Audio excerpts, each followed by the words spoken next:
Welcome to our channel. Organisasi kriminal seperti mafia hingga kartel perdagangan ilegal adalah sesuatu yang tak lagi asing. Kisah mereka bahkan difilmkan hingga diabadikan dalam bentuk buku untuk dikonsumsi secara publik. Tapi sejauh mana kalian mengenal organisasi kriminal yang tersebar secara luas? Ya, selain tentunya mengerikan, mereka juga punya harta yang tak habis 7 turunan. Nah, kali ini Data Fakta akan hadir melalui daftar organisasi kriminal terkaya di dunia untuk kalian tonton.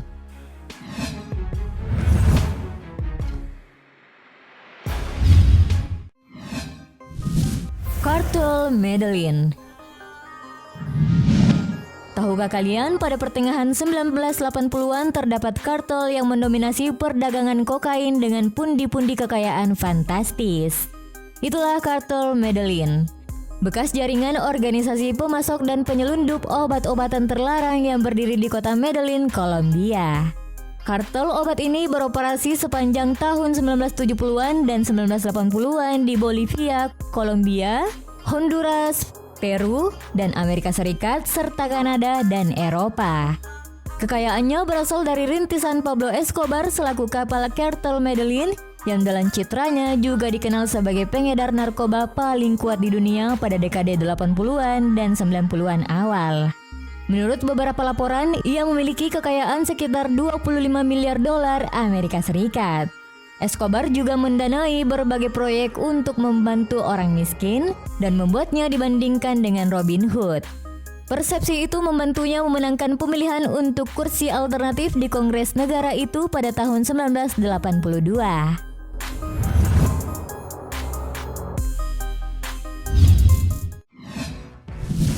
Kartel Sinaloa.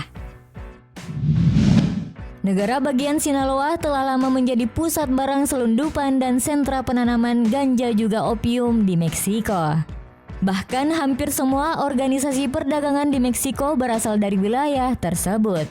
Begitupun kartel Sinaloa. Terlebih kartel ini merupakan aliansi dari beberapa gembong narkoba besar di Meksiko. Pedro Aviles dianggap sebagai tokoh yang membuka jalan penjualan ganja dari Sinaloa hingga terbentuklah kartel. Ia lalu mengajak anak temannya, Joaquin Guzman Loera alias El Chapo. El Chapo inilah yang menjadi sosok penting di balik kekayaan kartel Sinaloa. Sebagai seorang penggerak selaku pendiri, ia masuk kemudian kabur dari penjara berkali-kali. Nah, selama masa-masa kabur itu, El Chapo sukses membesarkan bisnis kartel Sinaloa. Kekuasaan membentang dari New York sampai Buenos Aires dengan total jangkauan operasi di 50 negara dunia. Mereka memiliki sejumlah jet pribadi dan terlibat dalam kasus pencurian uang.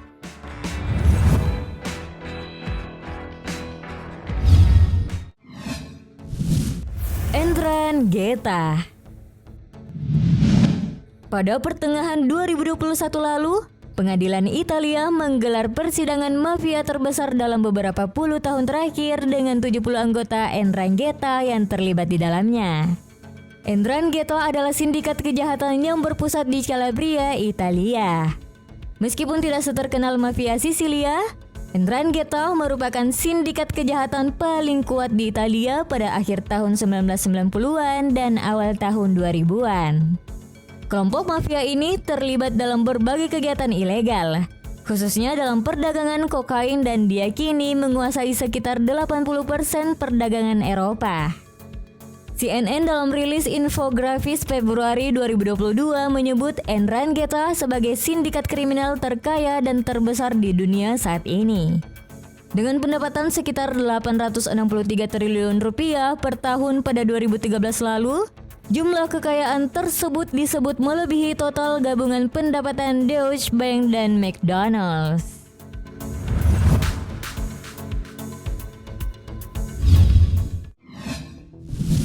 Yamaguchi Gumi. Organisasi kejahatan banyak tersebar di Jepang, tapi yang paling mendominasi adalah Yakuza. Adapun menurut catatan polisi Jepang, terdapat 22 kelompok besar Yakuza di Jepang dan Yamaguchi Gumi merupakan yang terbesar. Dalam wawancara khusus wartawan Sankei 1 Oktober 2011, Kenichi Shinoda atau Shinobu Tsukasa selaku pemimpin memperkirakan anggota Yamaguchi Gumi mencapai 500.000 orang termasuk keluarga besar geng-geng yang ada di bawahnya. Penghasilan Yamaguchi Gumi sendiri berasal dari penjualan narkotika, penjudian, dan pemerasan. Diketahui 100 juta yen atau sekitar 11,7 miliar rupiah bisa diperoleh setiap harinya melalui perjudian. Ini belum termasuk hasil pemerasan terhadap berbagai perusahaan besar, yang mana hasil memeras satu perusahaan saja bisa memberi pemasukan hingga 40 juta yen atau sekitar 4,6 miliar rupiah.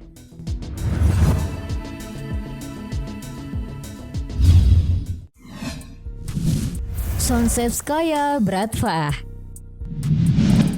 Dikenal dengan sebutan mafia Rusia, Solzhenitsyn Bratva merupakan kelompok kejahatan terorganisir yang aktif di akhir 1980-an hingga sekarang. Organisasi kriminal ini terdiri dari 10 brigade dengan kepemilikan kekuasaan otonom yang terpisah. Dengan seluruh kelompok diawasi satu dewan yang berjumlah 12 orang dan total anggota 9.000 orang.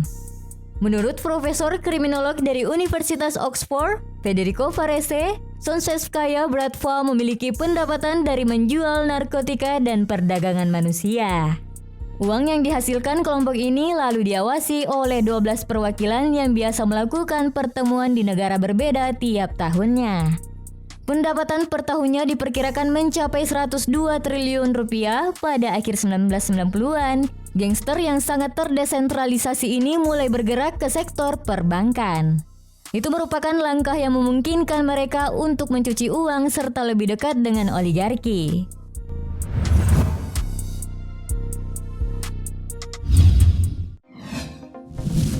The Company. Selanjutnya ada sindikat kriminal terorganisir dunia bawah Bombay yang disebut-sebut sebagai Yakuzanya India. Media menamainya The Company, kelompok kriminal yang didirikan dan dikendalikan oleh Daud Ibrahim, seorang bos mafia India, pengedar narkoba, dan buronan teroris.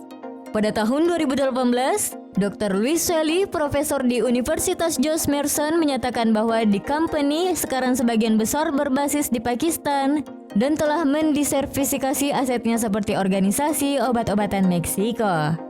Daud juga direkam oleh penyelidik India yang mengetahui bahwa ia memiliki aset real estate di Dubai atas nama orang lain.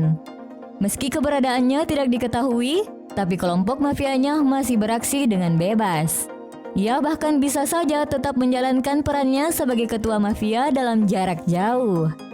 Kekayaan sendiri ditaksir sebesar 7,57 miliar US dollar atau sekitar 108 triliun rupiah.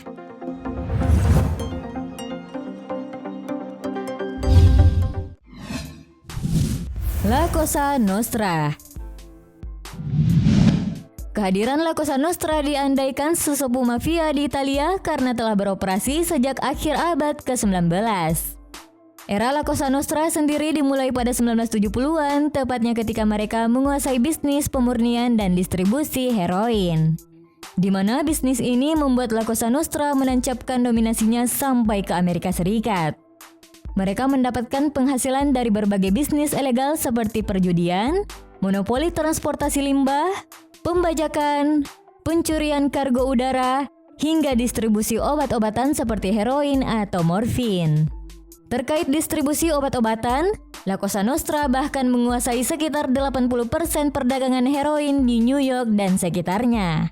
La Cosa Nostra menghasilkan keuntungan lebih dari 83 miliar pound sterling atau sekitar 1,6 kuadriliun rupiah dalam setahun.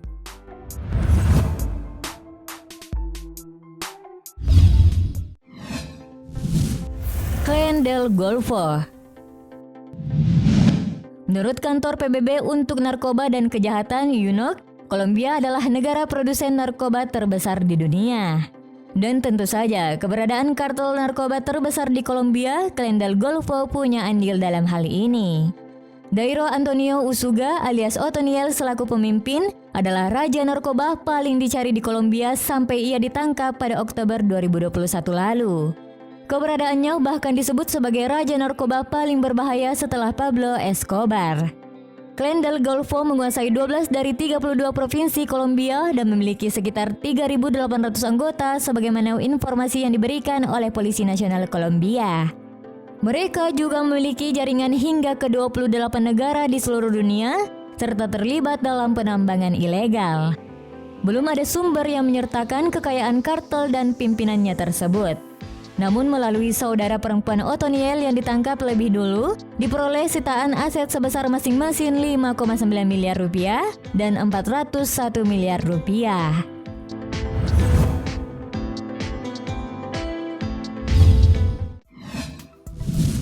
The Triads. Dapat dikatakan bahwa dari semua kelompok dalam daftar ini, The Triads menjadi yang paling sulit untuk dijangkau. Ini adalah organisasi kriminal etnis Tionghoa yang berbasis di Hong Kong, Macau, daratan Tiongkok, dan di negara-negara dengan populasi etnis Tionghoa yang besar seperti Malaysia, Singapura, Taiwan, Amerika Serikat, Inggris, dan Kanada. Sebagian besar anggota senior dari kelompok Triad diketahui melakukan kerjasama dengan anggota Triad di luar negeri, di mana aksi yang dilakukan adalah kejahatan internasional seperti peredaran narkoba, penyelundupan imigran ilegal, penipuan kartu kredit, pencurian peralatan komputer dan kendaraan bermotor, pembajakan hak cipta intelektual serta pencucian uang. Hanya saja pendapatan untuk kelompok ini tidak diketahui, tetapi angkanya diprediksi mencapai angka miliaran dolar. Perburuan sindikat kriminal menjadi kasus yang terus coba dipecahkan oleh penegak hukum di seluruh dunia. Masalahnya, gembong kejahatan terorganisir seperti mafia hingga kartel perdagangan ilegal ini tidak segan-segan menghilangkan nyawa siapapun yang menghalanginya. Dari daftar yang ada, menurut kalian kelompok manakah dengan sepak terjang paling mengerikan?